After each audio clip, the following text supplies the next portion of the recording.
I go after things, and when something like grabs me, I'm not afraid to pursue it.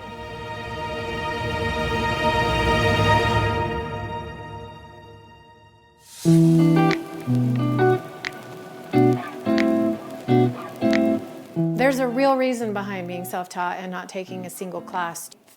Before I decided to become an artist, I was the Director of Quality Compliance and Education. As a nurse and a professional, you can't make any mistakes. I had to make sure all of our staff were following policies and procedures that we had implemented or wrote as an organization. So when I started painting, I didn't want anybody to tell me what to do. I want to have to think about rules or regulations. There's nothing bad that will ever happen on this canvas in my mind. We've never bought art, we couldn't afford art. We never even thought about buying art unless it was from Target. Well, it was my son who had left some wood here, a giant piece of wood. And I thought, oh, I have some leftover Benjamin Moore paint from painting the house during COVID. I took this giant piece of wood and I brought it to the backyard with my picture on my iPad and just started to paint. And honestly, the moment that I took my brush across that board was when I realized I loved painting. I just went like that and I went, oh, I really like this. So then I thought, oh, maybe I could be a painter. And then I started painting every single day since then.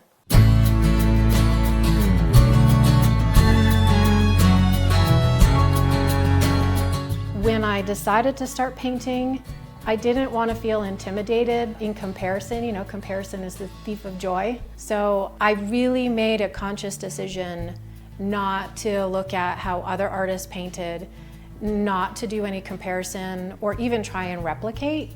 I just wanted to find my voice and find the way I wanted to paint through trial and error.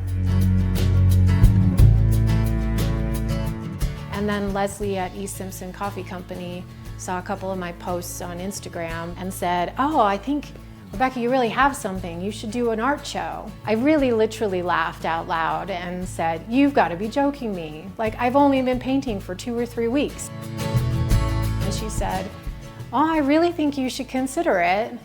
So we picked April 1st. So January 1st of 2022, I said, game on. I have to figure out my style, and then I started playing. I thought I would love to paint flowers because I'm an avid gardener. Hated painting flowers because they're really complicated and they require a technique that I couldn't learn in such a short period of time. So I just scrapped the whole flower idea. I don't know, I was like, oh, maybe I'll try and paint a heron. I like herons. And I painted a heron, and that was how I felt about painting on that piece of board.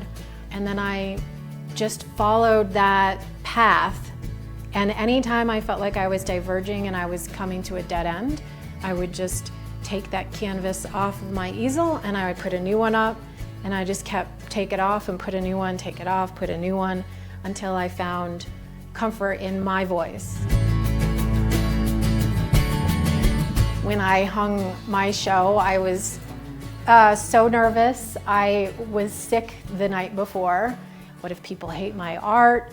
What if it's just a disaster? I probably won't sell a single piece. I had total imposter syndrome, which I should have had because I'd only been painting for 4 months. And hung the show because I was like, no, Rebecca, you've done harder things than this. And at worst case scenario, people laugh at your art. There's nothing like actually hanging a canvas that you painted and having somebody respond or not respond. I was like, art is art. You either respond to it and you like it or you don't. And if you don't like it, I don't know, it comes from me. So at the same time that I was trying to be true to me, I was also trying to figure out, could I make this a career? Could I be a strong enough artist to be able to craft a career out of it and not go back into healthcare. After the show, I went to go take it down at the end of May. So I was open from April to May at East Simpson. 90% of my paintings sold.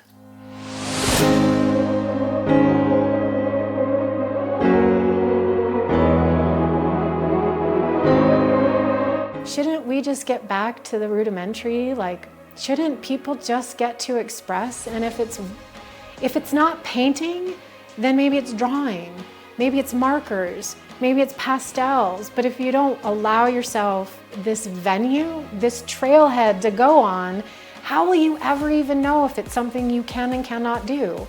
Why say I'm not a creative? Why? Like, why do we limit ourselves that way?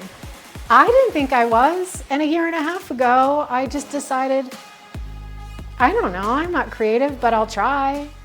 And then look where I am now. And the fact that we even live lives where we think that we have to pick one thing that's going to be the thing that we are for the rest of our lives. Like, so I'm trying to dial it in a little bit and decide, what am I doing? And as an artist, but also not limit myself, because that's the whole point of being a creative, is just being curious and having fun and trying to see what makes you giggle and laugh and feel good while you're creating.